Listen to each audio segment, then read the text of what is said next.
Terima kasih teman-teman yang sudah bergabung. Kita mulai beberapa menit lagi ya.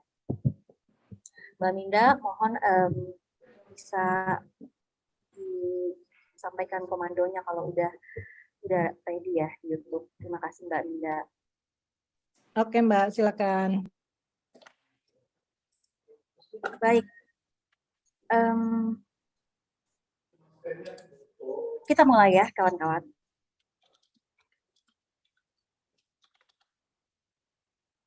Selamat siang kawan-kawan jurnalis, terima kasih banyak sudah bergabung dalam konferensi pers pada Selasa 24 Januari 2023. Konferensi pers hari ini yang kami gelar secara virtual untuk merespon upaya teror terhadap jurnalis Victor Mambor di Papua. Kita tahu ini bukan kali pertama teror terjadi terhadap Victor Mambor, dan kenapa Aji kuat berasumsi bahwa ini adalah teror, nanti kita jelaskan dalam konferensi pers ini. Saya ingin menjelaskan sedikit dulu seperti apa kejadian yang kita sudah sama-sama baca di siaran pers yang sudah dikeluarkan Aji Senin kemarin. Kawan-kawan jurnalis, Victor Mambor yang juga jurnalis Jubi dan pengurus MPO Aji Indonesia, kemarin diteror dengan sebuah bom rakitan yang meledak tepat di samping rumahnya di Jayapura pada Senin dini hari. Dalam rilis yang dikeluarkan oleh Aji disebutkan bom meledak di pinggir jalan yang berjarak hanya sekitar 3 meter dari dinding rumah Victor Mambor di Kelurahan Angkasapura, Kota Jayapura. Peristiwa ledakan ini terjadi sekitar pukul 4 dini hari. Dan bunyi ledakan ini ternyata cukup kuat mengagetkan Victor dan keluarganya, juga para tetangga dan warga di kompleks permukiman tersebut. Dan mereka sempat memeriksa sumber ledakan, ternyata yang awalnya diduga gardu listrik yang meledak, ternyata adalah sebuah bom rakitan. Dan Bang Victor atau Kak Victor langsung dari Papua sudah bergabung bersama kita di ruang Zoom untuk menjelaskan seperti apa kejadian yang terjadi di dekat rumahnya kemarin. Dan nanti akan direspon juga oleh perwakilan dari Aji Nasional, juga ada perwakilan LBH Pers, dan perwakilan Komite Keselamatan Jurnalis dan Dewan Pers. Saya sebutkan perwakilan dari Aji Nasional ada Bang Sasmito Madrim, dari LBH Pers ada Ahmad Matanah, dari Komite Keselamatan Jurnalis nanti ada Mbak Nurina, dan perwakilan dari Dewan Pers. Selamat siang kawan-kawan, selamat siang Kak Victor, terima kasih banyak sudah bergabung. Siang. Terima kasih. Saya persilakan Kak Victor Mambor untuk menjelaskan seperti apa kejadian yang dialami kemarin. Silakan Kak Victor. Baik, terima kasih ya. Ini yang saya jelaskan nih kronologis ya. Iya, seperti apa kronologinya dan bagaimana jejak-jejak yang ditinggalkan bom rakitan itu saat ini.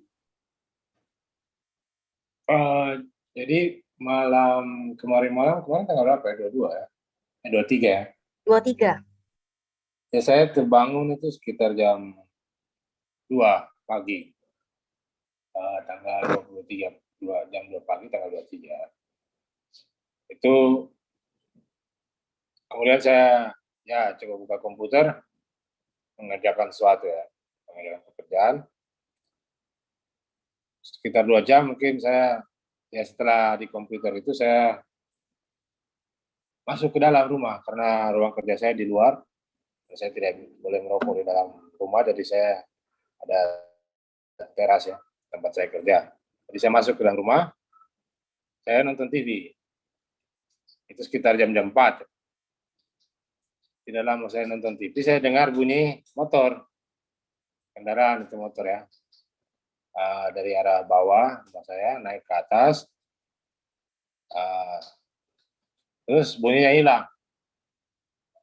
Setelah hilang bunyinya sekitar 2 menit, di samping rumah saya itu, karena tidak jauh tempat saya nonton TV, hanya dipisahkan kamar satu dengan jalan itu, saya dengar orang starter motor.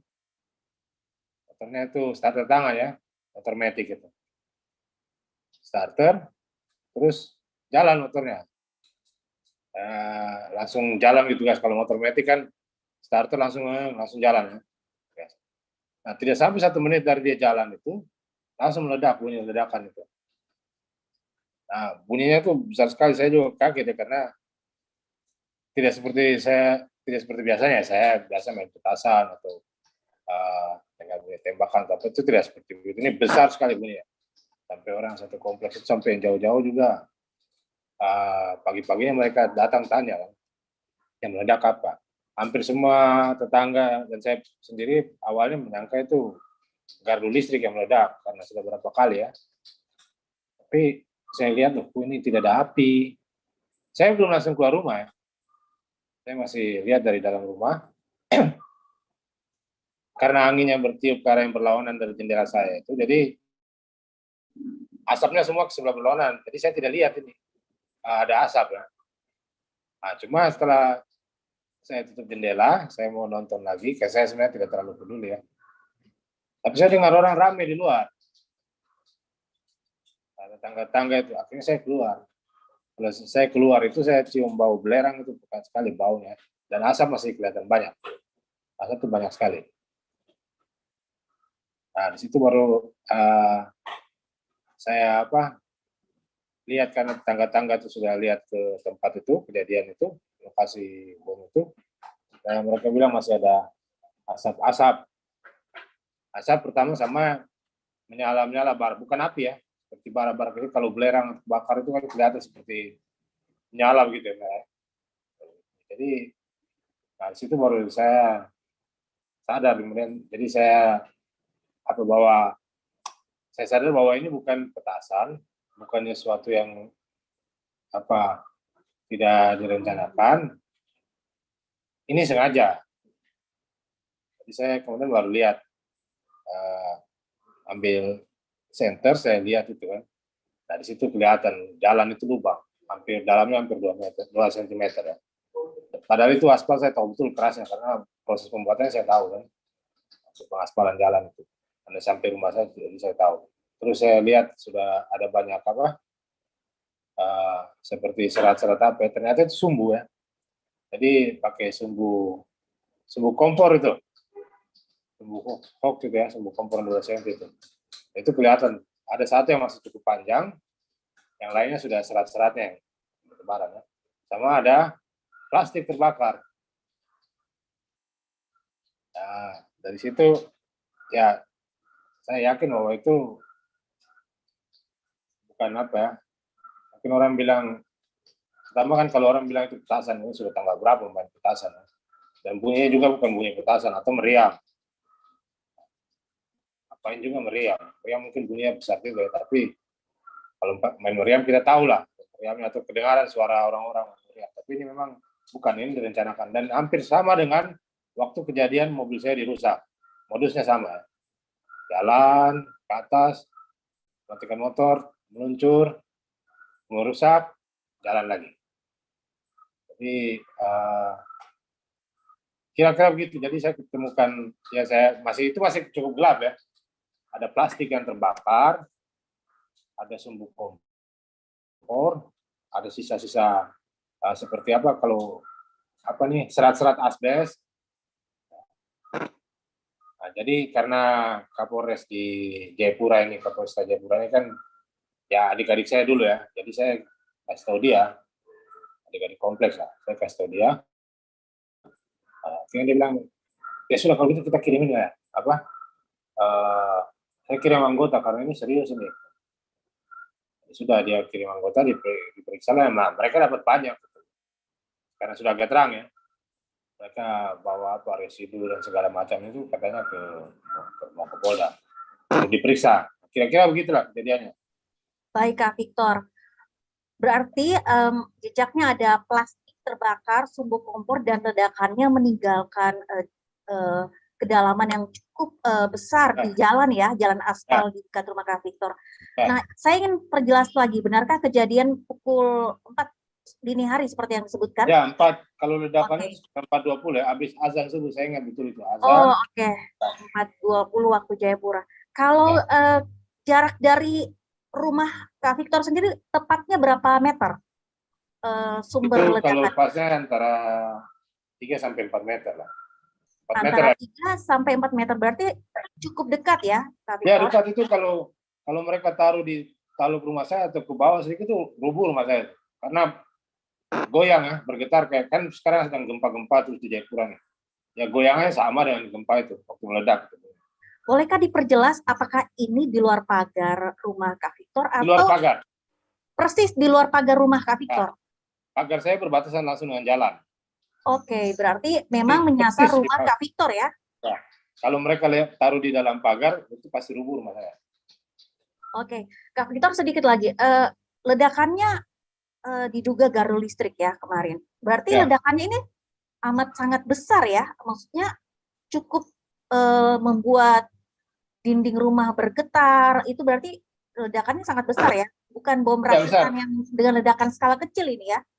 Ya besar. Jadi karena sudah berapa kali gardu listrik tempat kami tinggal itu meledak, lebih besar lah dari gardu listrik sebenarnya. Oke, berarti ledakannya lebih besar dari ledakan gardu listrik yang pernah meledak di sekitar rumah Bang Itu Victor. orang di sekitar kalau dari rumah saya ke bawah itu sekitar setengah kilo, 200 meter lah bisa dengar. Mereka dengar, maka mereka datang ke rumah juga. Kak Victor sedikit lagi, apakah sebelumnya Kak Victor pernah menerima ancaman melalui WhatsApp atau telepon atau email atau apa saja mungkin dari pihak yang tidak dikenal atau ancaman-ancaman lain? Nah, justru yang ini yang saya bingung, saya tidak pernah dapat itu. Tidak pernah mengalami ancaman selama ini. Kalau yang waktu mobil saya dirusak itu saya dapatkan ancaman memang. Itu mobil ancamannya seperti apa Kak Victor? Pertama telepon-telepon yang tidak jelas. Yang kedua ancaman-ancaman untuk misalnya tidak menulis berita sembarangan gitu. Yang harus pokoknya berpihak lah. Saya tidak pro NKRI, saya orang yang dianggap pro Papua Merdeka, macam-macam gitu. Nah kalau yang kemarin ini tidak ada sama sekali. Saya juga baru selesai pulang lihat anak saya di Australia. Jadi ya suasana saya masih suasana libur lah. Jadi saya kan sudah jarang menulis itu lebih kan. Jadi ya saya heran saja, istilahnya tidak ada angin, tidak ada hujan, tiba-tiba begitu. Ya, ini mengkhawatirkan sekali ya Kak Victor. Kami sangat khawatir dengan kejadian yang terjadi di dekat rumah Kak Victor kemarin. Saya ingin bertanya lagi sedikit, laporan apa yang mungkin pernah diterbitkan Jubi, tempat media Kak Victor, dalam beberapa minggu atau beberapa bulan terakhir yang mungkin cukup sensitif mengganggu beberapa pihak lain? Adakah laporan yang cukup sensitif itu yang diterbitkan Jubi, Kak Victor? Pertama saya kan memang sudah tidak aktif ya. Artinya kurang aktif untuk memantau pemberitaan Jubi atau bekerja di redaksi. Saya lebih di non redaksinya ya. Tapi karena kejadian itu saya coba pantau-pantau. Ternyata kayaknya berita-berita yang agak cukup ini itu soal mutilasi ya. Pengadilan mutilasi itu, kasus mutilasi sama penembakan tembak di Pegunungan Bintang, itu yang cukup intens kita beritakan di Jubi ya. Mutilasi di mana Kak Victor? Di pengadilan, proses pengadilan kasus mutilasi, penganiayaan berdarah, sama penembakan yang kekerasan di Pegunungan Bintang. Oke, berarti memang faktanya ada laporan yang cukup sensitif yang sudah diterbitkan Jubi dalam beberapa bulan atau beberapa waktu terakhir. Dan ya, kita cuma kan secara teknis saya tidak terlibat sama sekali itu. Makanya saya heran juga kenapa saya yang bisa. Harusnya kan pemerintah. Sasarannya Kak Victor begitu ya. Tapi mungkin asumsi saya nanti diperkuat Mas Sasmito. Asumsi saya karena Kak Victor diketahui bertanggung jawab ya sama dengan media ini dan merintis media ini sebelumnya mungkin Kak Victor. Ya, terima kasih banyak Kak Victor untuk penjelasannya. Kalau bisa stay dulu. Dan kawan-kawan jurnalis, silahkan mengikuti konferensi pers ini hingga tuntas nanti. Saya persilakan perwakilan AJI Indonesia, Mas Asmito Madrim. Kenapa AJI bisa berkesimpulan bahwa ledakan bom rakitan ini merupakan teror bagi Victor Mambor di Jayapura? Mas Asmito, silahkan. Ya, baik. Terima kasih, Mbak Iva. Selamat siang, kawan-kawan jurnalis semuanya. Terima kasih sudah berkenan hadir dalam konferensi yang hari ini. Terima kasih juga untuk teman Komite Keselamatan Jurnalis. Di sini ada Ketua IJTI, Ikatan Jurnalis Televisi Indonesia, Mas Heri Kurniawan. Terus ada teman-teman dari Amnesty, dari LBH Pers juga, dari SafeNet saya juga lihat hadir. Terima kasih kawan-kawan semuanya atas solidaritasnya. Saya mewakili AJI Indonesia nanti akan menyampaikan beberapa poin ya terkait serangan bom ya yang menyasar Bang Victor selaku MBO Nasional AJI. Jadi yang pertama tentu AJI Indonesia mengutuk ya serangan bom yang menyasar Bang Victor gitu ya. Jadi Bang Victor ini MBO Nasional AJI dan sekaligus jurnalis Jubi ya yang kita tahu selama ini cukup banyak memberitakan peristiwa-peristiwa secara kritis di Papua gitu ya. Jadi kalau orang melihat Bang Victor ya seperti melihat Jubi gitu ya. Nah ini adalah serangan saya pikir yang sangat serius ya karena sudah mengancam keselamatan jiwa ya karena bom ini tentu sangat berbahaya jadi sangat mengancam keselamatan jiwa jurnalis. Karena itu dari AJI Indonesia menuntut ya menuntut aparat penegak hukum dalam hal ini kepolisian untuk mengusut secara tuntas ya serangan ini gitu. Jadi harus ada penyelidikan yang proper sehingga pelakunya nanti bisa ditemukan gitu ya. Nah, ini harus ada penyelidikan yang proper yang dilakukan oleh aparat penegak hukum dalam hal ini kepolisian sampai kemudian ditemukan pelakunya siapa. Gitu ya. Nah yang kedua, kenapa kita kemudian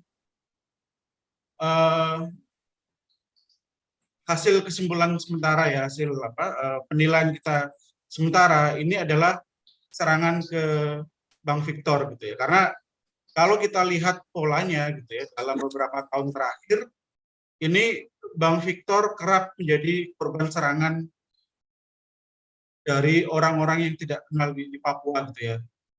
Kita bisa kembali lagi di tahun 2021 waktu itu Bang Victor pernah menjadi korban serangan digital ya DDoS ya identitasnya disebar dengan narasi yang keliru dan ini cukup membahayakan keselamatan Bang Victor ya karena identitasnya orang menjadi tahu dengan narasi-narasi yang memang keliru. Nah, itu serangan di tahun 2021 yang kita catat ya oleh bidang advokasi AJI. Terus kemudian di tahun yang sama di 2021 itu juga ada serangan berupa ini ya perusakan mobil Bang Victor di rumah juga oleh orang yang tidak dikenal. Kacanya waktu itu dirusak dan lain sebagainya. Jadi ini pola-pola yang sama yang dilakukan oleh orang-orang yang tidak kita tahu siapa gitu ya pelakunya. Nah, serangan yang sama juga dialami oleh Ketua AJI Jayapura waktu mobilnya juga dirusak oleh orang tidak dikenal gitu ya. Nah, ini semakin menguatkan kita gitu ya serangan-serangan sebelumnya dan beberapa serangan juga yang tidak kita publikasikan yang berkaitan dengan Bang Victor yang mobilnya remblong dan sebagainya itu semakin menguatkan memang Bang Victor ini menjadi target terkait aktivitas kegiatan jurnalistik di Papua gitu ya baik yang berkaitan dengan TV ataupun yang berkaitan dengan AJI seperti yang dialami oleh Ketua AJI Jayapura Luki Iro. Nah tapi kalau kita lihat dari apa yang sudah dilakukan polisi, memang ini sangat mengecewakan ya. Dua kasus yang dialami oleh Bang Victor dan Pak Luki, ini sebenarnya sudah kita laporkan ke kepolisian, tapi sampai hari ini memang tidak ada proses yang jelas gitu ya. Kasusnya mangkrak. Ketika kita tanyakan ke kepolisian setempat juga jawabannya tidak jelas gitu ya. Penanganan kasusnya sudah sampai sejauh mana. Jadi saya pikir dari pola-pola itu, terus kemudian dari upaya penegakan hukum yang dilakukan Polri memang masih ada persoalan gitu ya.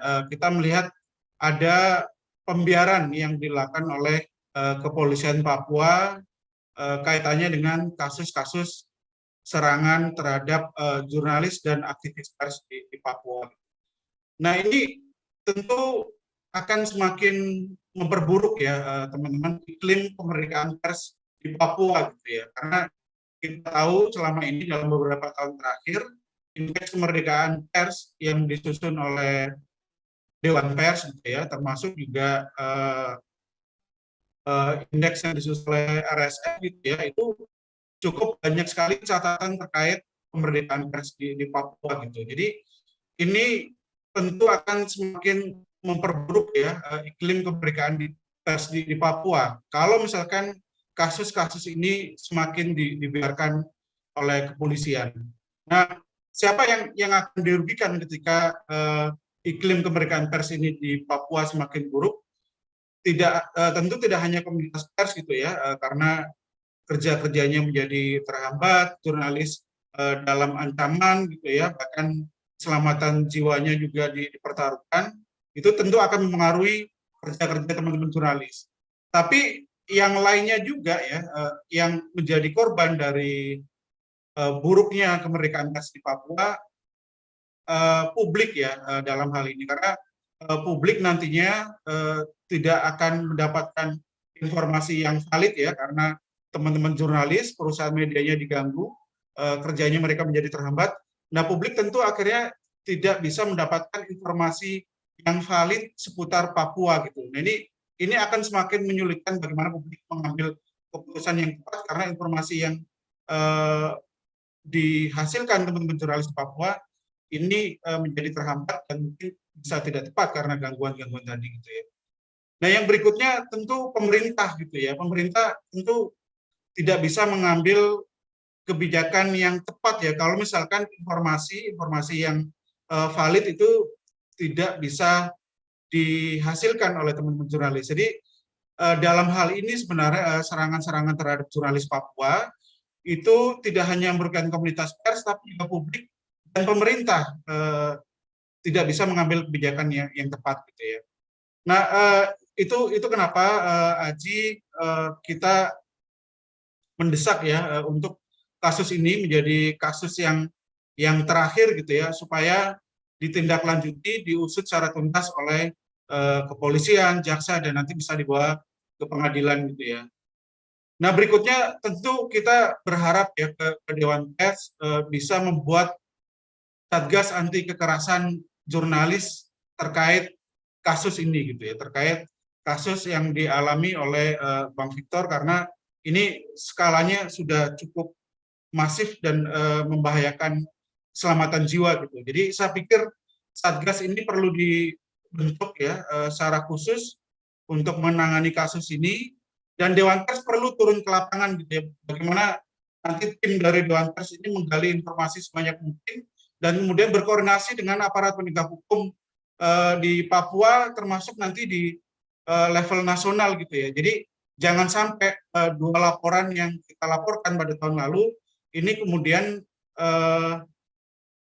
perlakuannya sama gitu ya dengan kasus ini. Jadi ini harus jadi pintu awalan gitu ya, supaya kasus-kasus kekerasan di Papua ini bisa dibuka dan dituntaskan dengan baik ya, sampai ke pengadilan. Jadi Dewan Pers saya pikir harus turun dan membentuk Satgas anti kekerasan untuk membantu upaya penegakan hukum yang dilakukan oleh aparat nanti gitu ya. Nah, dari Aji tentu concern kita ke keselamatan Bang Victor gitu ya. Jadi negara dalam hal ini juga wajib ya memberikan perlindungan gitu ya. Jangan sampai nanti ada serangan-serangan lanjutan gitu yang tidak kita inginkan gitu ya. Jadi ada beberapa lembaga nanti yang mungkin bisa dimaksimalkan, mulai dari LPSK termasuk juga Polri gitu ya, bagaimana nantinya mereka bisa memberikan jaminan keselamatan gitu ya, supaya tidak ada serangan lanjutan pasca serangan bom kemarin gitu ya. Jadi ini harus ada jaminan yang diberikan, jaminan keselamatan yang diberikan ke Bang Victor yang kali ini memang menjadi target serangan dalam beberapa tahun terakhir gitu ya. Nah, terakhir teman-teman yang ingin saya sampaikan, tentu serangan ini tidak akan membuat AJI ya, AJI sebagai organisasi profesi, teman-teman KKJ juga, Komite Keselamatan Jurnalis, saya pikir ini tidak akan membuat selangkah pun gitu ya, tidak akan membuat mundur langkah-langkah kita dalam memperjuangkan kemerdekaan pers gitu. Jadi ini juga sekaligus pesan gitu ya bagi para pelaku, tentu teror-teror seperti ini tidak akan membuat kita mundur ya, dan saya pikir ya, jurnalis dan komunitas pers di Papua tetap akan berjuang gitu ya dalam memajukan kemerdekaan pers di Papua dan di level nasional. Jadi saya pikir ini langkah-langkah yang keliru dan tidak patut dilanjutkan serangan-serangan yang kotor seperti ini ke teman-teman jurnalis dan komunitas pers. Barangkali itu Mbak Eva, teman-teman semuanya yang bisa saya sampaikan dalam konferensi yang hari ini. Terima kasih.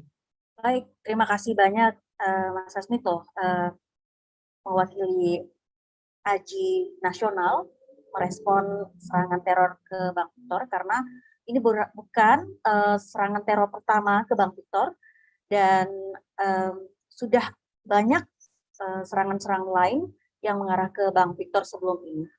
Dan Mas Sasmito juga tadi mengimbau kepada Dewan Pers untuk membentuk satgas khusus untuk mengusut kasus ini, mencari fakta-fakta di Jayapura untuk kasus ini, untuk bisa ditindaklanjuti pihak kepolisian.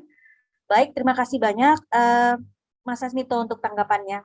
Dan sudah bergabung juga bersama kita dalam konferensi pers ini perwakilan Ikatan Jurnalis Televisi Indonesia, Mas Herik Kurniawan. Kita tahu IJTI cukup sering menyoroti kemerdekaan pers di Papua. Dalam beberapa himbauannya juga meminta kepada media mengedepankan jurnalisme damai dan meminta semua pihak untuk mendukung kemerdekaan pers dan keamanan jurnalis di Papua. Bagaimana Bang Herik, Mas Herik melihat kasus teror ledakan bom di rumah jurnalis Victor Mambor di Papua kemarin? Mas Herik, silakan tanggapannya. Terima kasih Mbak Eva. Selamat siang, Assalamualaikum warahmatullahi wabarakatuh. Mas Sasmito, terima kasih atas undangannya pada kesempatan pada jumpa pers hari ini. Bang Victor Mambor, tentu kami dari IJT mengucapkan keprihatinan sangat mendalam atas peristiwa yang ledakan terjadi di dekat rumah Bang Victor. Saya yakin tidak akan menyurutkan semangat kita semua untuk tetap terus menegakkan independensi dan menjaga kemerdekaan pers di negeri ini, karena pada dasarnya kita bekerja untuk publik. Dan sampaikan pertama adalah, dan tentu terima kasih juga rekan-rekan semua yang hadir dalam kesempatan pada hari ini, siang ini. Pertama yang sampaikan adalah, faktanya memang ada bom yang meledak di dekat rumah Bang Victor. Itu fakta yang tidak bisa kita pungkiri. Dan sampai saat ini, fakta lain adalah kita tidak menemukan alasan apapun mengapa terjadi ledakan bom di dekat rumah Bang Victor. Saya dari awal sudah tentu sangat mengutuk tindakan-tindakan yang teror yang tentu tidak bermoral ini, dan ya tentu tidak beradab ini, dan teror itu pada dasarnya tidak boleh dilakukan oleh siapapun juga, kepada siapapun juga. Seluruh anak negeri di Indonesia ini dilindungi oleh regulasi, oleh aparat, oleh undang-undang, supaya bisa hidup dalam kondisi hidup dalam kedamaian. Itu pertama. Dan tentunya dalam konteks ini teror itu terjadi di dekat rumahnya Bang Victor. Kita masih mendesak, saya pribadi mendesak, kami IJT mendesak supaya aparat segera bisa menemukan ini alasan apa ternyata kemudian ada bom yang meledak di rumah Bang Victor. Ini penting banget. Kenapa? Jangan sampai ada fitnah yang terus berkembang makin lama makin dibiarkan, makin lama tidak terungkap, akan ada banyak cerita yang pastinya tidak akan jelas dan kemudian banyak merugikan pihak lain. Untuk itu saya tentu aparat kepolisian dan tadi disampaikan oleh Bang Sasito juga supaya Dewan Pers juga memberikan atensi yang sangat serius supaya juga bersama-sama tentu dengan stakeholder kita para jurnalis dan siapapun juga punya kepedulian yang sama tentang kemerdekaan independensi pers Indonesia untuk sama-sama terus mengawal proses pengusutan kasus bom di dekat rumah Bang Victor ini.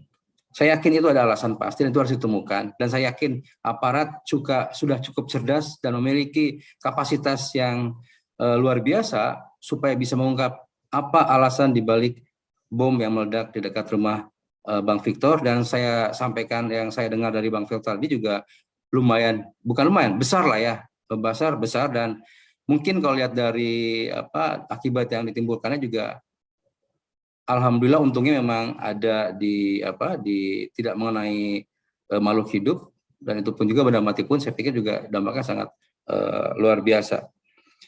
Dan saya yakin juga Bang Victor tentu kami memberikan dukungan yang sangat luar biasa supaya tetap berjalan di jalur kita sebagai para jurnalis karena apapun juga yang kita dulu adalah publik. Dan sekali lagi kerja keras, kerja cepat, kerja cerdas aparat, tentu juga Dewan Pers dan semua stakeholder adalah juga dalam hal kita menunjukkan komitmen yang kuat bagaimana kita melindungi publik untuk mendapatkan informasi yang seluas-luasnya, yang seluruh-seluruhnya dari kita para jurnalis terhadap para narasumber. Karena sekali lagi apabila memang kemudian saluran informasi kepada publik itu terhambat oleh teror-teror yang tidak bertanggung jawab, itu tentu akan yang merugikan bukan hanya publik, bukan hanya pemerintah, tapi juga negeri ini. Dan indeks kemerdekaan pers Indonesia juga tentu kita bukan sekedar untuk harus meningkatkan terus indeks kemerdekaan pers Indonesia untuk nama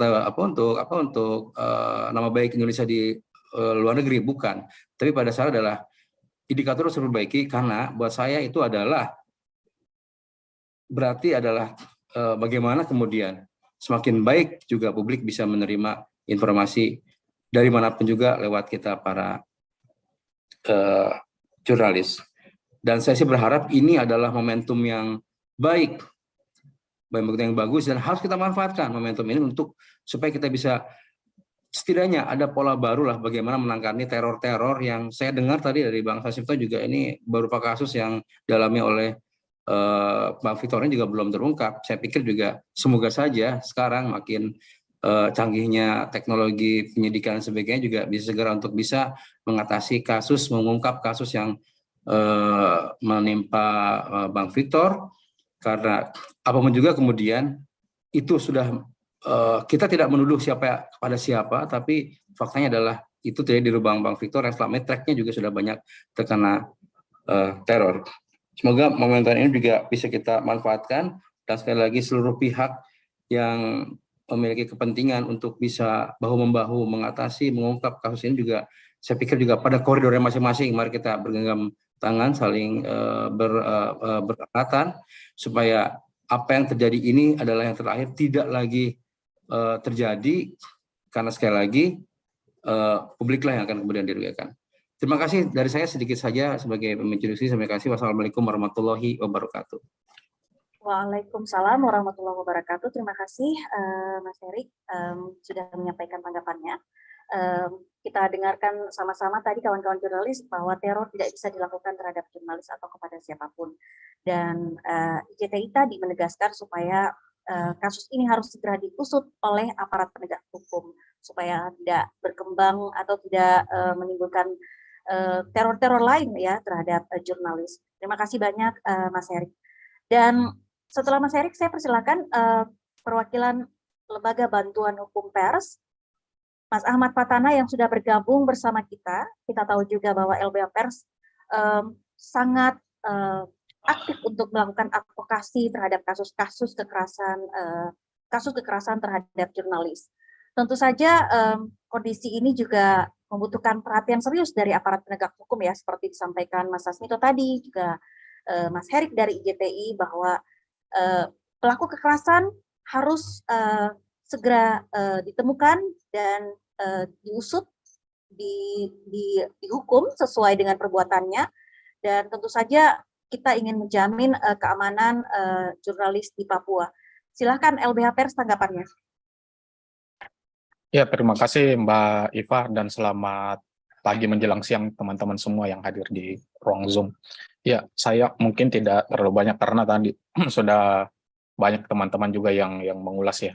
Paling saya satu mengutarakan begini, bahwa kejadian yang dialami Pace Victor yang di rumahnya ya, di sekitar rumahnya itu bukan hal yang pertama. Kenapa bukan hal yang pertama? Karena sebelum-sebelumnya juga kan ada kejadian pengerusakan mobil yang disampaikan tadi teman-teman, Bang Sasmito sama Pace Victor. Nah, yang saya mau bilang bahwa setiap ada kejadian begitu pasti ada kausalitas yang muncul. Apa bentuk kausalitasnya yang diutarakan tadi Pace Victor? Karena adanya pemberitaan yang di pengadilan tinggi militer ya. Nah, mungkin itu kausalitas yang muncul. Cuma yang mau saya bilang bahwa tindakan pengeboman dengan bentuk bom rakitan itu sebenarnya kalau ke pihak kepolisian sudah mengevakuasi tempat itu kan sebenarnya bisa mencari jejak-jejak serpihannya ya. Dari jejak-jejak serpihannya itu kan kelihatan siapa yang menjual bahan-bahan rakitan itu kan bisa dicari tahu. Beda halnya dengan kalau misalnya pengerusakan itu kan tidak meninggalkan jejak ya. Nah, itu sebenarnya bisa dilakukan oleh pihak kepolisian untuk melakukan tindakan-tindakan seperti itu, karena itu yang bisa untuk mengungkapkan fakta yang terjadi. Itu satu. Kedua, terlepas bahwa nantinya ini bukan karya jurnalistik atau tidak, yang mau saya bilang bahwa pelakunya mesti ditangkap dulu. Kita akan tahu apakah ini nanti motifnya betul karya jurnalistik atau tidak. Karena bentuk-bentuk pengeboman atau bentuk-bentuk teror itu adalah bentuk-bentuk tindakan pidana. Kayak begitu. Itu yang kedua. Ketiga, bahwa kami pun ya mendesak juga pihak kepolisian untuk mencari tahu secepatnya atau mengungkap pelaku yang ikut serta ataukah yang melakukan pengeboman di tempat rumah Pace Victor. Karena tindakan-tindakan itu sebenarnya yang kalau mau saya bilang itu untuk mereduksi terkait pemberitaan yang ada di Jubi sendiri. Padahal kan sebenarnya itu kan dua hal yang berbeda ya. Karena kan kalau misalnya pemberitaan ada orang yang tidak sepakat terkait pemberitaan tersebut, kan banyak mekanisme yang bisa dilakukan, kayak misalnya adakan hak jawab, ataukah medianya itu membuat, ataukah si orang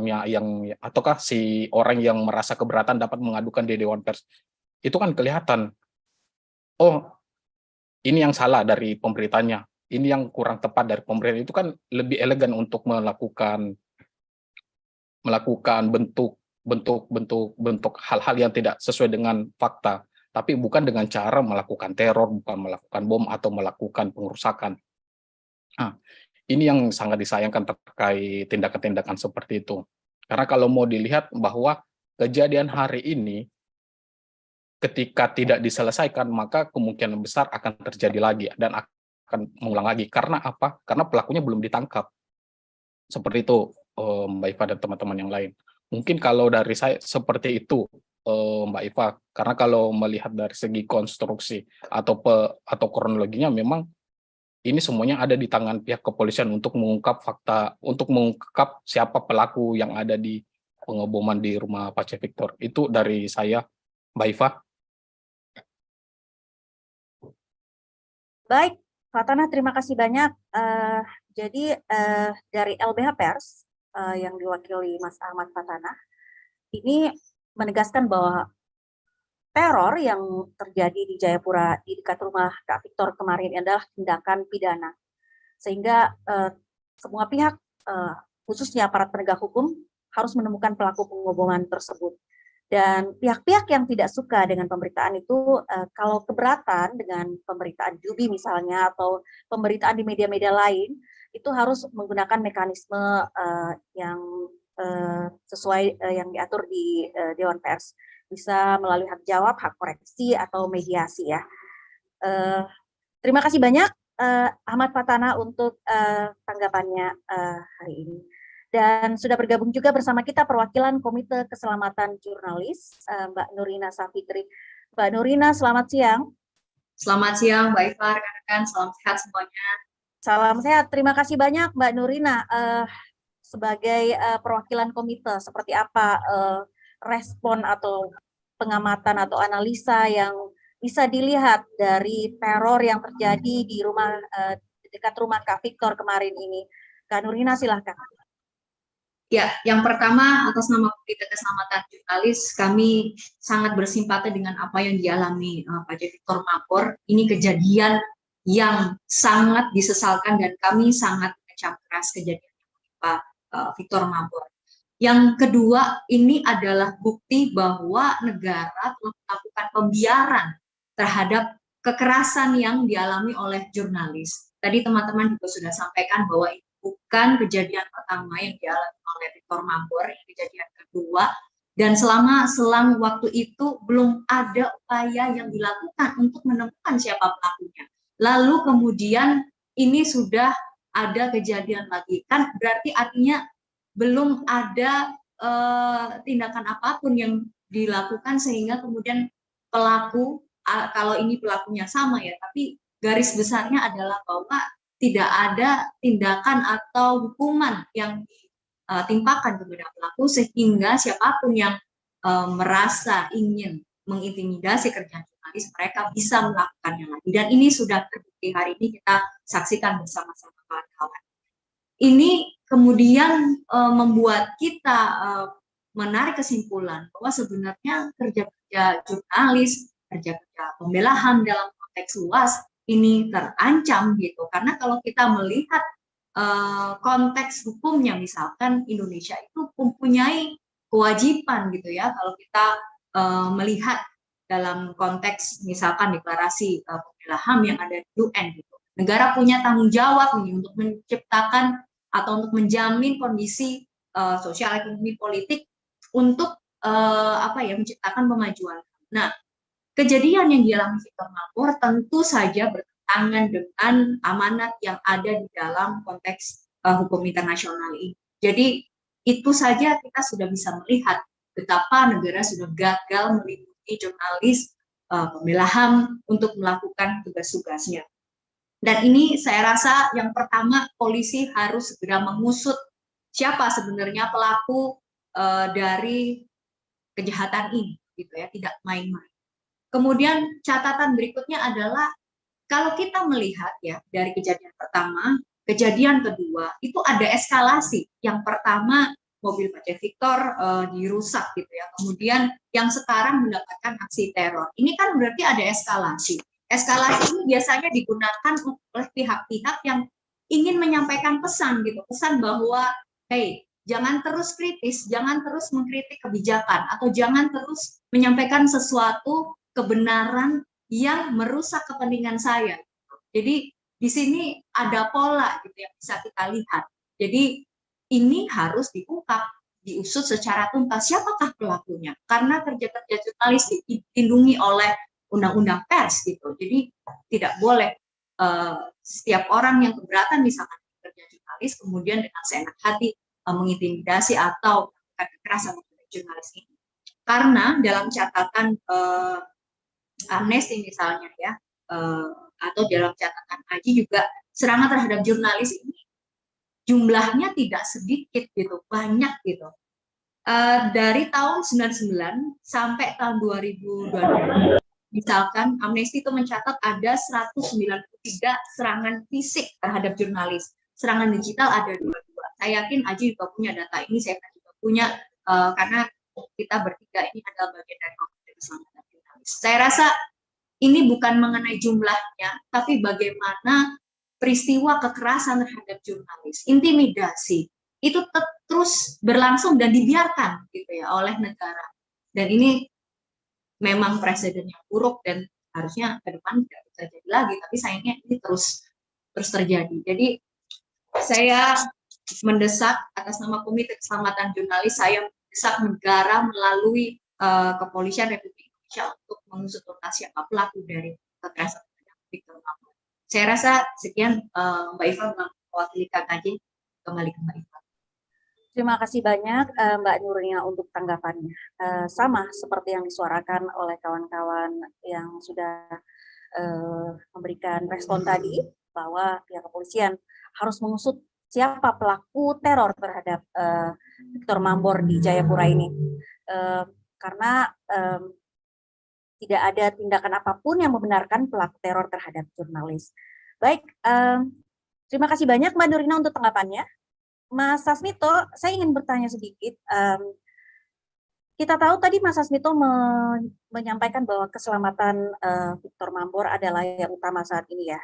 Nah, seperti apa mungkin advokasi yang sudah diberikan oleh AJI, atau mungkin juga bisa disampaikan oleh LBHPR di sini, seperti apa bantuan advokasi yang sudah diberikan kepada Kak Victor saat ini untuk keselamatan Kak Victor di Jayapura, terkait dengan adanya kasus teror yang terjadi kemarin. Mas Sasmito, silakan.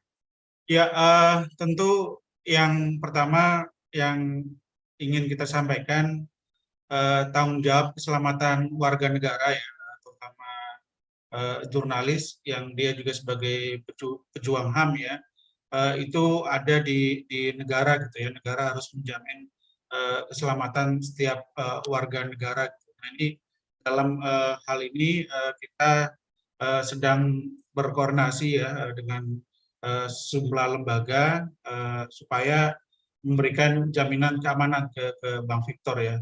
Nah, untuk yang lainnya tentu secara organisasi kita juga sudah melakukan beberapa hal yang memang tidak bisa kita sampaikan juga di sini teman-teman, untuk bagaimana memastikan juga ya, karena sampai hari ini juga dari lembaga-lembaga negara belum ada komitmen ya yang disampaikan secara tegas. Misalkan seperti dalam kasus Nur Hadi di Surabaya gitu ya, ketika menjadi korban kekerasan, teman-teman dari LPSK turun ya, membantu memberikan perlindungan ke Nur Hadi. Nah, harapan yang sama nanti di dalam kasus ini LPSK juga memberikan perlindungan yang sama gitu ya, bekerja sama dengan kepolisian supaya teror-teror lanjutan itu tidak terjadi gitu ya. Karena seperti yang kita ketahui gitu ya, ini eskalasinya memang terus meningkat. Mulai dari serangan doxing ya, identitasnya dibongkar di internet, terus kemudian meningkat lagi menjadi perusakan mobil, dan yang terakhir serangan bom gitu. Nah, ini kita sangat khawatir gitu ya, kalau misalkan ini kemudian terus berlanjut, tapi dari negara tidak memberikan perlindungan yang penuh, khususnya ke Bang Victor ya, yang hari ini menjadi korban dari serangan orang-orang yang tidak bertanggung jawab lah dalam kasus ini. Mungkin itu Mbak Iva, jadi kita sedang mendorong lembaga negara supaya memberi kepastian ya perlindungan, di samping juga kita menyiapkan beberapa strategi keamanan untuk Bang Victor. Baik, terima kasih banyak Mas Sasmito. Intinya sudah ada upaya advokasi yang diberikan kepada korban, yaitu Kak Victor Mambor, terkait kasus teror bom yang terjadi pada Senin dini hari kemarin di dekat rumahnya, yang berjarak sekitar 3-4 meter dari pagar rumah atau dinding rumah Kak Victor. Baik, terima kasih banyak Mas Sasmito. Saya ingin bertanya, apakah perwakilan Dewan Pers sudah bergabung bersama kita siang ini?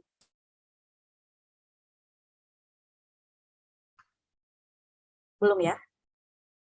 Oke. Untuk teman-teman jurnalis, saya persilahkan untuk menyampaikan pertanyaan Anda terkait adanya teror yang terjadi di dekat rumah jurnalis Jubi di Jayapura pada Senin dini hari kemarin. Silahkan menuliskan pertanyaan kawan-kawan di kolom chat jika kawan-kawan bergabung di Zoom, dan bagi kawan-kawan jurnalis yang bergabung di YouTube, silakan menuliskan pertanyaan Anda di YouTube. Nanti bisa direspon oleh perwakilan AJI Indonesia, perwakilan Komite Keselamatan Jurnalis, perwakilan IJTI dan perwakilan Lembaga Bantuan Hukum Pers di sini. Terima kasih banyak kawan-kawan sudah bergabung dalam konferensi pers ini. Saya ingin bertanya mungkin kepada Mbak Nurina selaku perwakilan Komite Keselamatan Jurnalis dan juga bisa ditanggapi oleh LBH Pers ya. Kita tahu situasi keamanan jurnalis di Papua ini sangat rendah ya. Ini seperti disampaikan Mbak Nurina tadi, ini juga memperlihatkan rendahnya perlindungan terhadap kebebasan pers dan juga kebebasan berekspresi di sana. Dan karena tidak ada penegakan hukum yang kuat dari aparat hukum untuk mengusut tuntas kasus-kasus kekerasan yang terjadi di sana. Nah, seperti apa himbauannya Mbak Nurina untuk upaya penegakan hukum ini di Papua terkait kebebasan berekspresi dan mungkin kebebasan pers di Papua? Silakan Mbak Nurina, nanti bisa direspon oleh Fatana dari LBH Pers. Ya, terima kasih Mbak Iva. Jadi fenomena kekerasan terhadap jurnalis gitu ya, bagaimana perlindungan kebebasan berekspresi dan juga kerja-kerja jurnalis secara spesifik itu memang tidak eksklusif terjadi di Papua, tapi yang terjadi di Papua yang menimpa Pak Victor, saya rasa ini berkaitan dengan konteks keamanan di Papua gitu ya, bahwa konteks keamanan kemudian pelanggaran di Papua ini juga ada pembiaran gitu. Jadi ya nggak heran kalau kemudian kekerasan terhadap jurnalis ini juga ada pembiaran gitu. Itu yang pertama. Kemudian yang kedua, karena ada pembiaran, karena pelaku itu tidak dibawa ke pengadilan, tidak dituntaskan kasusnya, ada impunitas di situ terhadap kekerasan yang menimpa jurnalis, maka otomatis pelaku atau siapapun bisa melihat, oh bahwa kalau saya mengancam kerja jurnalis, kalau saya melakukan kekerasan terhadap jurnalis, tidak ada hukumannya. Jadi saya bisa melakukannya, saya bisa mengulangi gitu. Itu message yang kita tangkap. Maka itu tadi saya mengatakan bahwa ini harus diusut secara tuntas. Kita selidiki siapa pelakunya, kemudian dibawa ke pengadilan. Karena apa? Supaya ada efek jera terhadap mereka-mereka yang mengganggu kerja jurnalis gitu ya. Kalau kita bicara mengenai kerangka hukum, konteks undang-undang yang melindungi kerja jurnalis memang sudah ada, tapi praktek di lapangan ini memang penegak hukum tidak menuntaskan kasus ini. Gitu Mbak Iva. Terima kasih banyak Mbak Nurina. Situasi keamanan jurnalis di Papua dan Papua Barat memang tidak bisa dilepaskan dari rendahnya perlindungan kebebasan pers secara umum di wilayah tersebut.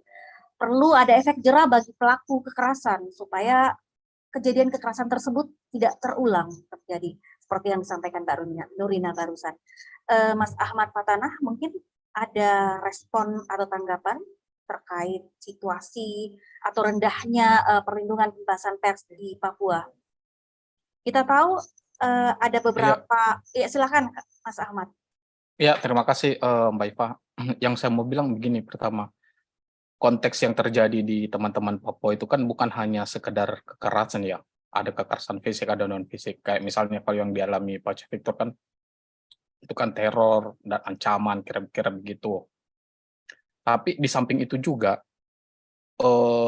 website teman-teman media yang ada di Papua, taruhlah Jubi, taruhlah Suara Papua, itu kan mereka sering itu dikirimkan DDoS atau adanya upaya peretasan. Nah, kalau kita mau melihat adanya upaya-upaya seperti itu, pasti ketika dia memberitakan, yang diberitakan itu adalah negara ataukah aparat keamanan di sana. Nah, di mana itu memang tidak sesuai dengan konsep-konsep yang ada di dalam hukum yang ada di Indonesia. Kayak begitu, taruhlah kalau yang kemarin diberitakan oleh teman-teman Jubi itu terkait adanya persidangan yang di pengadilan militer di Papua. Nah, itu kan memang adanya hal-hal seperti itu. Taruhlah juga kemarin terkait adanya terkait ini bagaimana negara melihat gubernur yang di Papua itu dia menjalani dengan posisi yang saat ini sakit kayak begitu. Itu kan sebenarnya konteks-konteks seperti itu. Tapi yang mau saya bilang bahwa kebebasan pers di Papua memang itu jauh dari kalau mau kita lihat jauh dari dibilang bebas atau merdeka ya untuk konteks pers, karena sering terjadi adanya upaya peretasan, upaya teror. Ketika itu terjadi, itu kan itu jauh ya, jauh dari konteks Jakarta, sehingga pemberita yang di sana agak susah untuk mempublikasi. Cuma ketika ditanya oleh teman-teman, ketika kita tanya teman-teman wartawan yang ada di sana, pasti setiap orang itu pasti pernah mengalami, taruhlah itu intimidasi, taruhlah itu penghalang-halangan. Cuma kan dari hal-hal yang dianggap kecil begitu kan mereka ini tidak akan mempublish, oh ini saya habis diintimidasi, saya ini habis dihalang-halangi. Mungkin teman-teman yang di sana merasa, oh ya udah begini yang terjadi. Tapi kan ketika kita mau telusuri satu persatu, tanya wartawan yang ada di sana, taruhlah wartawan Jubi, taruhlah wartawan Suara Papua, itu mereka sering terjadi hal-hal seperti itu. Nah, yang saya mau bilang bahwa sebenarnya aktor utama untuk mengkontrol hal-hal seperti ini tuh sebenarnya ada di pihak kepolisian sendiri. Karena ketika pelakunya dibiarkan terus-menerus dan tidak ada efek jerat terhadap pelaku-pelaku seperti itu, maka kedepannya akan terjadi dan polanya akan terus terjadi kayak begitu. Nah, makanya penting untuk ditindaklanjuti atau menindaklanjuti laporan-laporan yang sebelumnya, kayak misalnya laporan kepolisiannya Ketua Aji, itu kan pengerusakan mobil juga, itu belum ada pelakunya. Terus pengerusakan mobilnya Pace Victor yang tahun 2021 itu belum ada juga pelakunya. Terus sampai saat ini ya kami berharap juga sebenarnya pola yang terjadi terhadap 2 kasus yang itu jangan sampai terulang lagi, bahwa tidak sampai kita menemukan pelakunya. Karena kalau mau dilihat ketika ini tidak terungkap, ya besar kemungkinan akan terulang lagi dan kemungkinan besar akan terjadi lagi kayak begitu. Itu dari saya, Mbak Iva. Baik, terima kasih banyak Mas Ahmad Fatanah. Sama seperti yang disampaikan Mbak Nurina, perlu ada penegakan hukum untuk kasus kekerasan terhadap jurnalis supaya ada efek jerah dan kekerasan tidak terjadi berulang. Terima kasih banyak Mas Fatanah, dan sudah ada beberapa pertanyaan dari kawan-kawan jurnalis di kolom chat YouTube dan kolom chat Zoom. Saya bacakan dulu pertanyaan dari Yulia, cnnindonesia.com.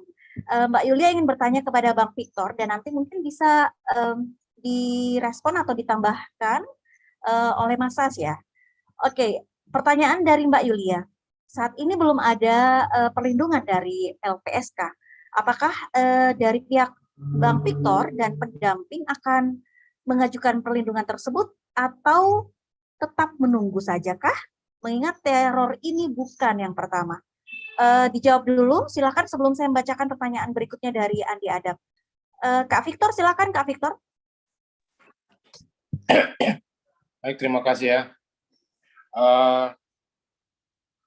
Sama saya, kalau soal pendampingan atau LPSK, saya serahkan semuanya kepada kawan-kawan Aji Jayapura ya. Saya ikut saja apa tindakan mereka yang kemarin saya sudah sampaikan. Tapi kalau saya sendiri secara pribadi, saya lebih memilih untuk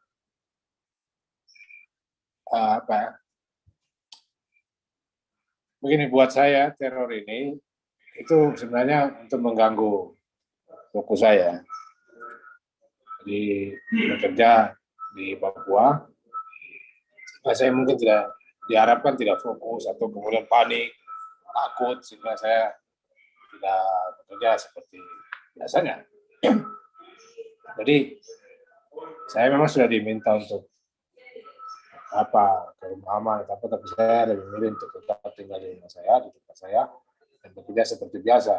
Nah, soal advokasi itu saya serahkan kepada kawan-kawan di AJI di organisasi saya, tempat saya bernaung. Jadi, kalau mereka bilang harus ke LPSK atau apa ya, saya ikuti saja.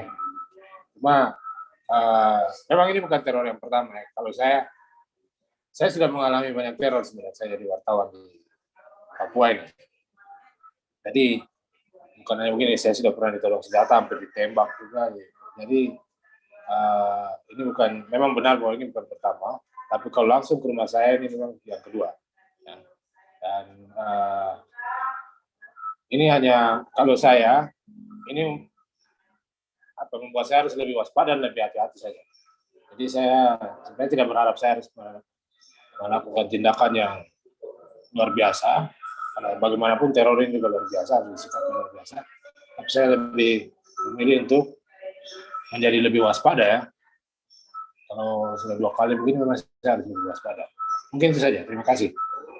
Baik, Kak Victor, benar sekali harus tetap waspada karena sudah bukan kejadian pertama teror yang menimpa Kak Victor ya. Dan kita tahu suasana atau situasi keamanan jurnalis di Papua juga cukup rendah. Baik, saya akan membacakan atau ada perwakilan AJI Jayapura di sini Kak, karena Kak Victor menyerahkan semua proses advokasinya ke AJI Jayapura, nanti disupport oleh AJI Nasional. Apakah bidang advokasi atau Ketua AJI Jayapura bergabung bersama kita siang ini?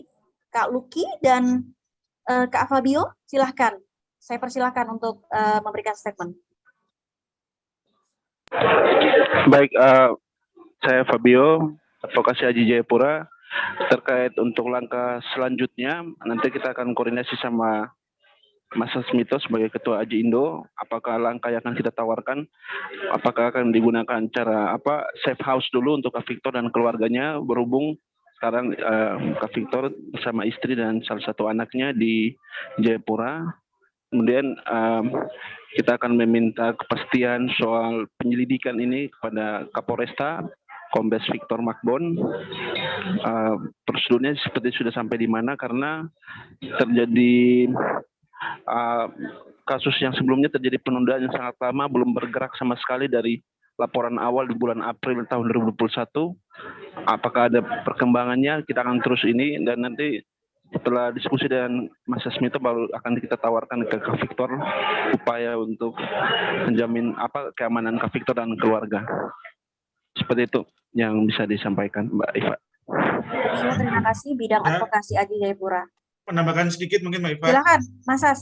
Ya, teman-teman, kemarin dari AJI Jayapura, Bang Victor juga sudah melaporkan kasus ini ke kepolisian setempat ya. Nanti mungkin Kak Fabio juga bisa menyampaikan laporannya ya, terkait laporannya yang disampaikan Bang Victor ke kepolisian. Jadi artinya ini sudah ada 3 laporan ya terkait kekerasan yang dilaporkan ke kepolisian. Jadi kita berharap dari laporan itu tentu polisi juga memiliki komitmen ya untuk memberikan perlindungan ke Bang Victor, karena kita juga tidak berdiam diri, tidak membiarkan kasus ini berjalan begitu saja, tapi sudah kita laporkan ke kepolisian.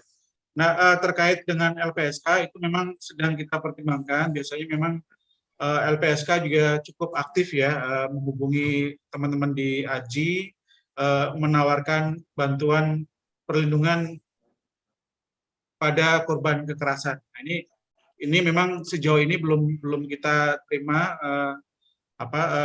informasi dari LPSK, tapi nanti mungkin itu bisa menjadi salah satu opsi pertimbangan ya, apakah nanti kita akan menghubungi LPSK atau LPSK nanti yang akan aktif menawarkan bantuan seperti dalam kasus-kasus yang lainnya. Mungkin itu Mbak Eva sedikit tambahnya. Terima kasih.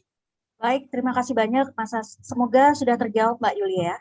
Berikutnya saya akan membacakan pertanyaan dari Andi Adam dari Koran Tempo. Ini bisa dijawab. Mbak Eva, mohon maaf saya boleh menambahkan sedikit ya, karena ini tadi ada kaitannya dengan jawaban Pak J. Victor mengenai sekarang harus menjadi lebih waspada nih. Boleh, silakan Mbak. Sebenarnya jawaban Pak J. Victor nih sebenarnya persis yang kami khawatirkan ya di Komite Keselamatan Jurnalis. Betapa selama ini serangan-serangan terhadap jurnalis ya, kekerasan-kekerasan terjadi itu sudah menimbulkan efek gentar atau biasanya istilah kerennya chilling effect gitu. Jadi karena kekerasan ini terus dibiarkan gitu, jadi otomatis ada semacam censorship gitu ya, ada ya sensor gitu dari teman-teman jurnalis sendiri untuk kemudian oh ya udah karena ibaratnya ini semacam peringatan, saya harus hati-hati gitu. Nah ini sebenarnya kondisi yang persis kami inginkan untuk tidak terjadi gitu, tapi kami mengerti bagaimana kalau kita melihat sebagai sesama manusia gitu ya.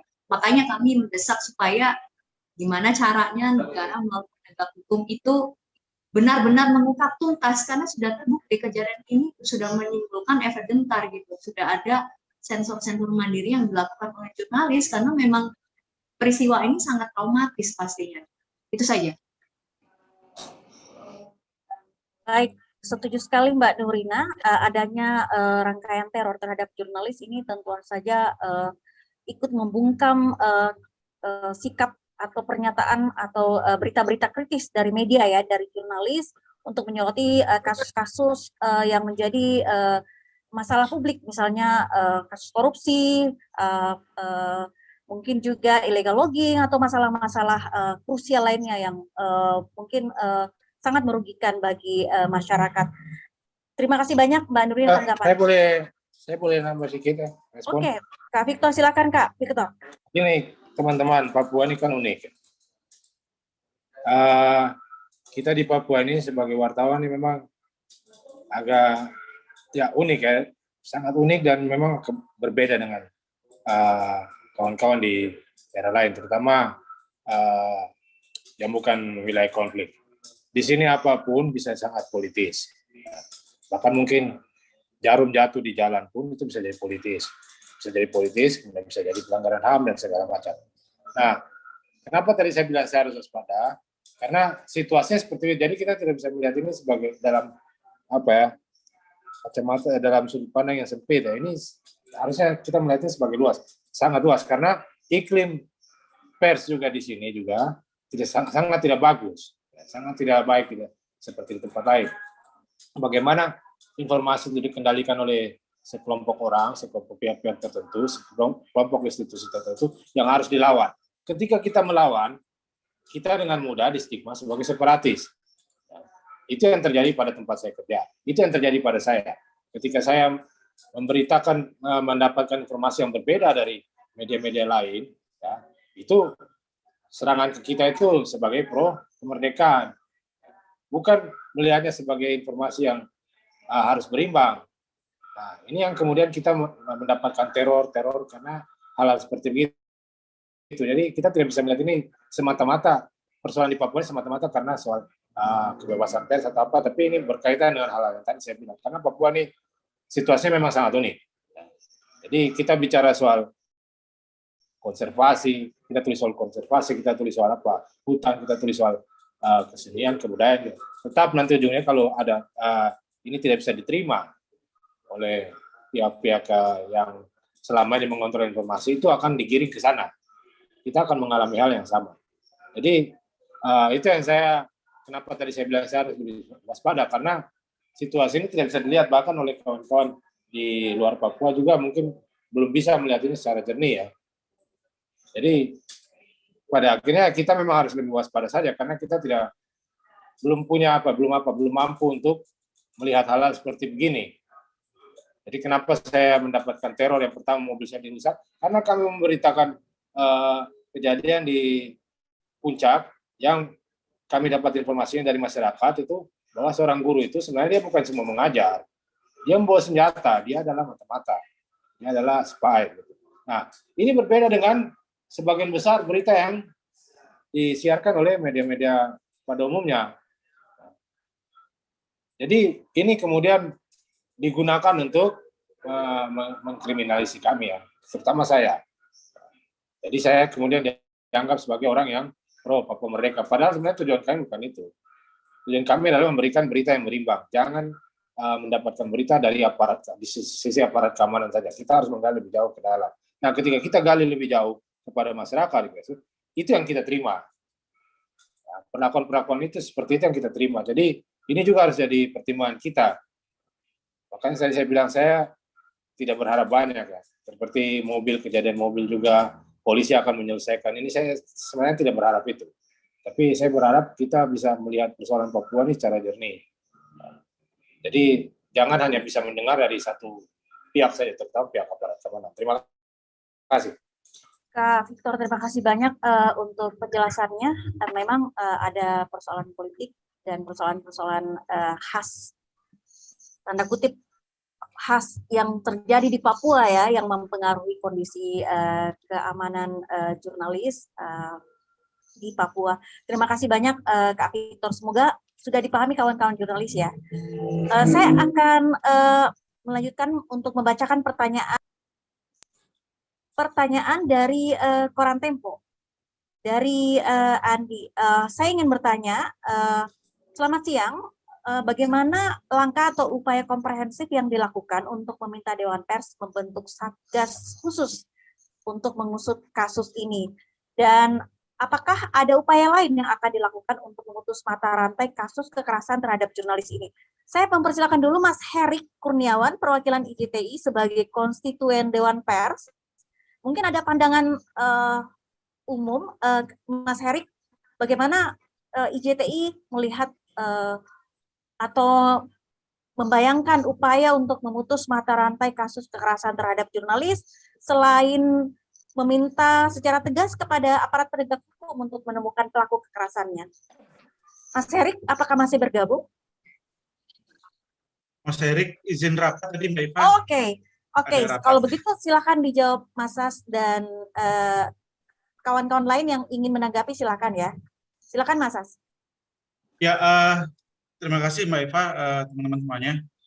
Ya, untuk Satgas ini memang fokusnya dia lebih bagaimana mencari fakta-fakta di lapangan ya, apakah serangan ini berkaitan dengan aktivitas jurnalistik atau tidak gitu ya. Jadi dia akan menggali itu terlebih dahulu ya.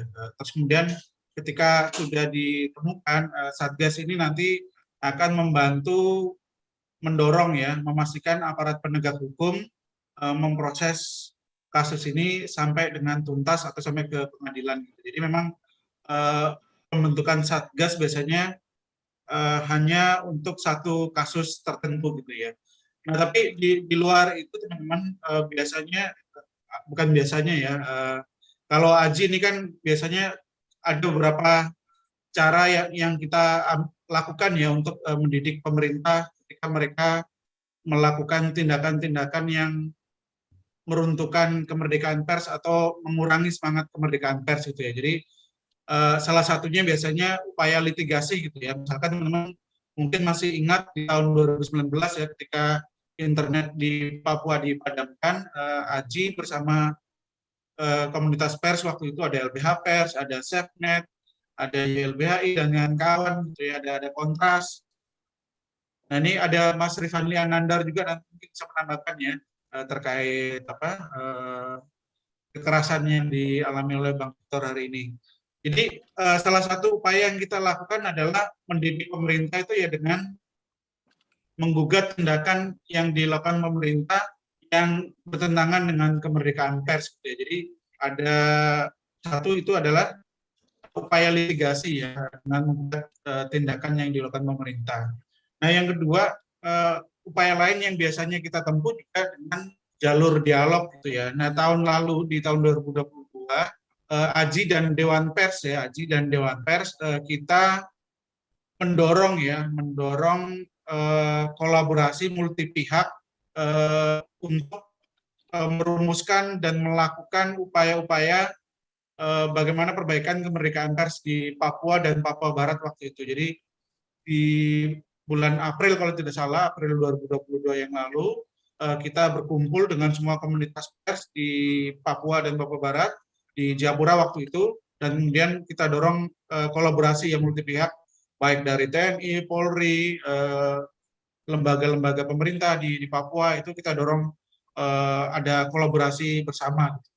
Nah setelah itu kemudian kita tindak lanjuti di nasional ya, waktu kita buat dialog lagi dengan Kemenko Polhukam, terus kemudian dari KSP, Komnas HAM, terus kemudian Kementerian Luar Negeri. Memang dialog-dialog ini setidaknya mengkonfirmasi beberapa hal ya, misalkan soal data tentang jurnalis asing yang dilarang masuk ke Papua. Waktu itu kita mendapat datanya ada 19 jurnalis asing yang dilarang masuk ke Papua dalam rentang 2016 sampai dengan 2019. Ini kan data-data yang sangat kita butuhkan gitu ya. Ternyata pemerintah juga mengakui ada belasan jurnalis yang tidak diberikan izinnya ke Papua. Jadi berbagai kebijakan yang memang tidak sesuai dengan semangat kemerdekaan pers itu harus didiskusikan gitu ya, untuk kemudian dicari solusinya bersama. Jadi setidaknya ada 2 langkah yang kita lakukan. Yang pertama tentu dengan advokasi seperti litigasi gitu ya, gugatan ke Presiden dan Menkominfo terkait pemblokiran internet. Yang kedua, dialog-dialog yang sedang berjalan ini ya bagaimana kita mendorong kolaborasi multi pihak baik di Papua ataupun di Jakarta. Tapi memang tantangannya sejauh ini masih sangat luar biasa ya, karena hari ini seharusnya dialog ini sudah bergulir lagi di Kemenkumham, Mbak Eva dan teman-teman, tapi sampai hari ini memang jadwalnya masih belum kita dapat ya dari Mahfud MD. Mungkin itu teman-teman, terima kasih. Mas Rifanli juga nih, silakan. Oke, selamat bergabung Mas Rifanli, selamat bergabung juga kawan-kawan dari SafeNet.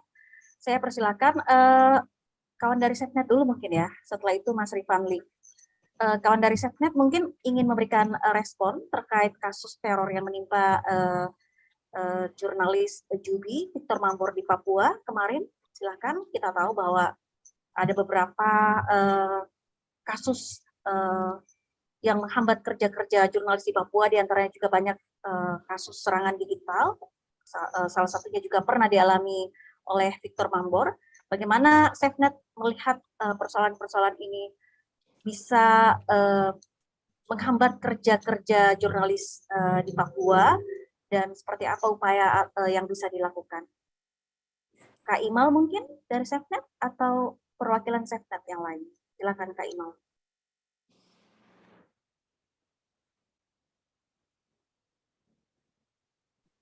Oke. Halo, selamat siang. Oke, Mbak Nenden. Silakan Mbak Nenden Sekar Arum dari SafeNet. Silakan Mbak Nenden. Baik.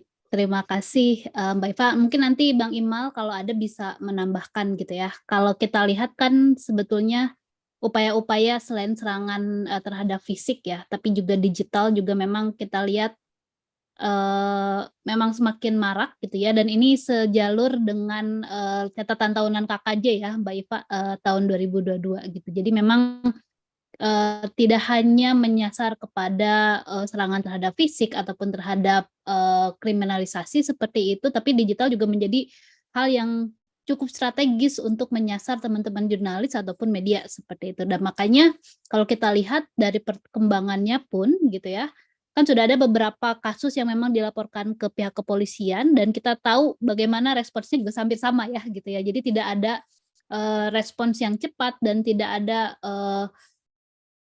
kemajuan dari kasus tersebut yang cukup jelas hingga saat ini. Jadi sebenarnya hampir sama dengan respons dari teman-teman yang lain juga gitu. Bagaimana kita memang harus terus mendesak pihak kepolisian ataupun aparat penegak hukum untuk bisa secara serius gitu ya. Jadi tidak hanya melihat bagaimana ancaman secara fisik, ancaman secara kriminalisasi misalnya, tapi juga bagaimana ancaman secara digital yang bahkan kalau kita lihat trennya gitu ya, trennya di seluruh dunia pun ini memang semakin meningkat gitu. Jadi memang tidak heran misalnya banyak serangan berupa DDoS terhadap website media ataupun serangan digital terhadap jurnalis yang kemudian dilakukan, karena bisa dilihat ini bisa dalam tanda petik cenderung lebih mudah dilakukan gitu ya, karena bisa dilakukan oleh pihak manapun dengan jarak manapun gitu, berbeda dengan serangan yang fisik gitu ya, yang memang harus datang ke lokasi misalnya ke dekat rumah jurnalis tersebut ataupun pada saat momentum peliputan seperti itu. Jadi kalau dari SafeNet memang selama ini kami terus berupaya untuk meningkatkan karena kita masih belum bisa berharap ya kepada penegakan hukum terhadap serangan digital, makanya yang kami lakukan adalah bagaimana kita meningkatkan terus kapasitas dari para jurnalis gitu ya dan media, at least untuk bisa melindungi diri kita dulu seperti itu, meningkatkan kapasitas keamanan digitalnya sambil sama-sama mendorong dan juga mengadvokasi kebijakan terkait bagaimana penanganan serangan digital yang lebih serius dan lebih baik dari pemerintah. Mungkin itu aja dulu Mbak Eva, terima kasih banyak.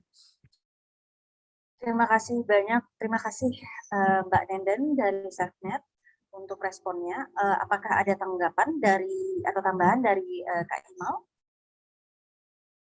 Ya, terima kasih teman-teman, selamat siang.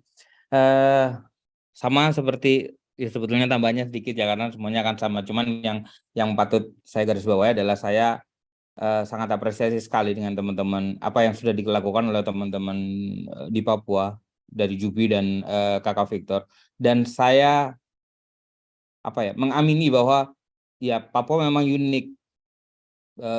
Nggak seperti tadi kalau dicontohkan. Bahkan jarum jatuh pun bisa dipandang dari sisi politis dan itu yang terjadi, makanya penting untuk melihat semuanya itu dari berbagai macam sisi, dari berbagai macam kacamata dan lain-lain.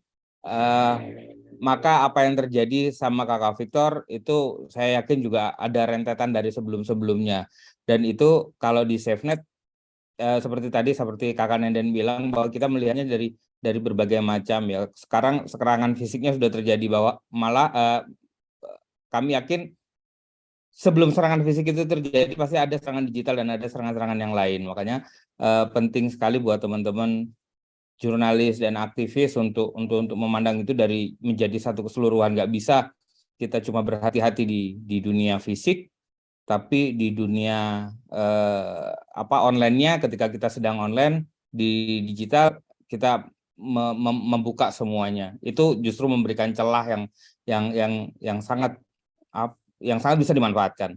Jadi ketika ngomong keamanan kita memandangnya jadi satu kesatuan yang utuh, melihatnya juga seperti itu dan menilainya juga harus seperti itu. Jadi nggak bisa satu-satu. Mungkin itu saja. Terima kasih banyak. Baik, terima kasih banyak Kak Imal dan juga Mbak Nenden yang sudah memberikan tanggapan tadi untuk menyoroti kasus-kasus serangan yang terjadi terhadap jurnalis di Papua. Intinya kewaspadaan memang harus ditingkatkan ya. Saya ingin mempersilahkan Mas Rifanli, perwakilan dari Kontras, untuk memberikan tanggapannya melihat situasi keamanan jurnalis di Papua terkait aksi teror yang terjadi terhadap jurnalis Jubi Victor Mambor kemarin. Ini tentu saja tidak bisa dilepaskan dari rendahnya perlindungan kebebasan pers dan kebebasan berekspresi di wilayah itu ya. Kita tahu juga Mas Rifan banyak kasus-kasus pelanggaran hak asasi manusia juga yang terjadi di sana terhadap aktivis dan masyarakat yang kritis lainnya. Seperti apa Kontras atau Mas Rifan melihat hal ini dan kenapa Papua menjadi rentan terhadap kasus-kasus kekerasan tersebut, dan mungkin apa harapannya untuk kasus? Oke. Terima kasih Mbak Iva, semoga suara saya terdengar dengan jelas. Pertama, Kontras jelas mengutuk dan juga mengecam tindakan teror yang dialami oleh Kak Victor beberapa waktu lalu. Sebelumnya, Kontras memang melakukan sejumlah pemantauan di atas kasus-kasus yang terjadi di Papua. Saat ini yang masih berjalan ialah kasus pemantauan terhadap kasus mutilasi. Kami melihat bahwa segala bentuk ancaman yang dialami oleh human rights defender di Papua, sekalipun itu di level jurnalis, itu sejauh ini tidak pernah mendapatkan pengusutan yang utuh dari negara. Konsekuensinya, terus tumbuh dan timbulnya pola-pola baru terhadap ancaman-ancaman yang harus dialami oleh para pembela hak asasi manusia. Dalam konteks ini, saya mau coba peruntukkan.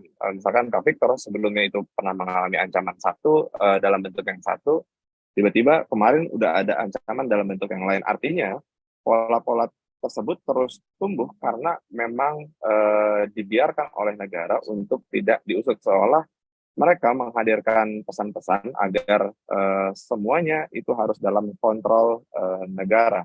Nah, ini yang berbahaya ke depannya ketika praktik-praktik seperti ini itu dibiarkan di wilayah Papua. Lalu apa yang membuat hal ini terus-menerus terjadi? Dari beberapa riset terhadap kekerasan jurnalis yang ada di dunia, mereka menyebutkan bahwa pembungkaman terhadap jurnalis di sebuah negara atau sebuah daerah itu selalu diiringi dengan kepentingan-kepentingan politik lainnya, karena dianggap jurnalis dapat melakukan praktik pengungkapan kebenaran atas sebuah peristiwa atau dianggap berelasi terhadap tokoh-tokoh oposisi tertentu terhadap pemerintah. Nah, dua hal itu bisa jadi menjadi alasan yang kuat atas ancaman atau praktik-praktik kekerasan yang terjadi di Papua terhadap pembela hak asasi manusia. Pada dasarnya Kontras siap saja ke depan jika memang dibutuhkan oleh teman-teman AJI Jayapura atau AJI Indonesia, atau Kak Victor itu sendiri, jika dimintai bantuan, kami akan proaktif juga untuk melakukan pemantauan terhadap kasus ini. Demikian Mbak Ika dan teman-teman. Terima kasih banyak tanggapannya Mas Rifanli dari Kontras. Melihat memang perlu ada perlindungan yang holistik secara khusus untuk bisa diakses oleh masyarakat Papua dan jurnalis di Papua ya, supaya keamanan jurnalis di Papua bisa lebih baik lagi. Terima kasih banyak Mas Rifanli untuk tanggapannya. Saya akan membacakan beberapa pertanyaan atau tanggapan dari YouTube ya. Saya melihat di sini di YouTube belum banyak pertanyaan, tapi ada tanggapan dari The Sungai Merah. Beberapa tahun lalu kami mengalami kekerasan fisik dari bodyguard preman di rumah dinas pejabat di sebuah kota di Indonesia Timur. Kemudian CRJ membentuk satgas sendiri untuk mendampingi kami, terdiri 4 jurnalis, advokasi asal Belanda, Italia, Jamaika, dan beberapa lainnya. Oke, terima kasih banyak. Terima kasih tanggapannya Sungai Merah. Kalau ada pertanyaan dari YouTube yang saya lewatkan boleh dibacakan ya kawan-kawan, atau bisa disampaikan ya kawan-kawan AJI Indonesia yang memantau YouTube dari tadi, dan supaya bisa direspon oleh kawan-kawan pembicara yang masih bersama kita siang hari ini. Kawan-kawan, kita tahu semua bahwa polisi sudah melakukan olah TKP di tempat kejadian perkara di sekitar rumah Kak Victor Mambor kemarin ya. Olah TKP dilakukan oleh pihak kepolisian dan memang sudah ditemukan beberapa barang bukti di rumahnya di Kelurahan Angkasa Pura, Kota Jayapura. Jadi memang sudah dilaporkan bahwa ada beberapa barang bukti dan ada berupa sumbu dan material sisa ledakan bom di tempat tersebut. Tentu saja kita berharap bahwa polisi Polresta Jayapura Kota yang melakukan olah TKP di tempat kejadian perkara ini bisa menindaklanjuti laporan kasus ini dan bisa mengusut pelaku kekerasan atau pelaku teror yang terjadi di dekat rumah jurnalis Victor Mambor. Tentu saja ada juga rekaman CCTV yang disimpan, yang merekam ada pengendara motor melewati jalan tersebut, kemudian tidak lama setelah itu, setelah pengendara motor pergi, bom tersebut meledak. Terima kasih untuk kawan-kawan yang sudah bergabung siang ini, dan tentu saja harapan dari AJI, harapan dari CTI, harapan dari SafeNet, harapan dari KKJ, dan harapan dari LBH Pers dan Kontras yang sudah disuarakan siang ini supaya pelaku kekerasan bisa benar-benar diusut oleh pihak kepolisian sehingga praktek impunitas atau pembiaran terhadap pelaku kekerasan tidak terjadi dan tidak ada efek jera terhadap pelaku kekerasan. Baik, yang terakhir mungkin sebelum kita tutup konferensi pers kita, kalau tidak ada lagi pertanyaan dari kawan-kawan jurnalis, saya persilahkan masing-masing pembicara untuk memberikan pernyataan singkat. Saya mulai dari Mas Ahmad Fatana dulu, dari LBH Pers, nanti dilanjutkan oleh Mas Sasmito dari AJI Indonesia, dan nanti dari Safenet dilanjutkan oleh Kontras. Silakan Mas Ahmad Fatana, masih bergabung bersama kita kan? Ya, terima kasih Mbak Eva. Maaf, saya tidak nyalakan kamera. Oke. Ya, kalau dari saya sendiri sebenarnya tidak terlalu banyak ya. Paling saya berharap dari pihak kepolisian itu menanggapi laporan teman-teman yang ada di Papua, kayak misalnya kasus 2021 hingga kasus yang saat ini dari laporan kepolisian, karena tidak ada alasan untuk tidak dijalankan. Karena sepahaman saya, bukti-bukti terkait kasus-kasus yang sudah dilaporkan itu pasti sudah diberikan oleh pihak kepolisian. Jadi kami pun sebenarnya berharap untuk kasus ini segera diselesaikan dan pelakunya segera diungkap. Karena kalau misalnya terkendala terkait hal-hal teknis itu kan tidak menjadi alasan ya, karena institusi sendiri kan punya cara, punya metode sendiri untuk mengungkap suatu peristiwa hukum yang terjadi.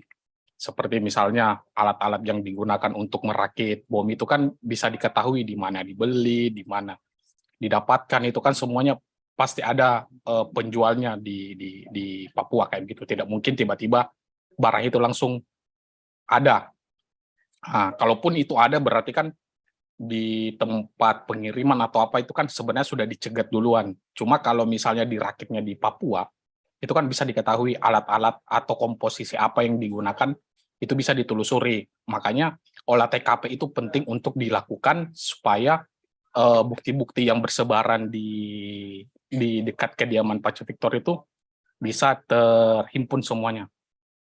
Itu mungkin dari saya, Mbak Iva. Terima kasih. Terima kasih Mas Ahmad Fatana. Saya persilakan Mas Sasmito dari AJI Indonesia sekaligus menjawab dari pertanyaan di YouTube ini dari Arpan Global Voice. Kenapa AJI tidak membuat satgas mandiri tanpa meminta Dewan Pers membentuk satgas investigasi? Mas Sas, silakan. Pertama terkait pertanyaan dari Mas Arfan, ini saya pikir menjadi masukan ya.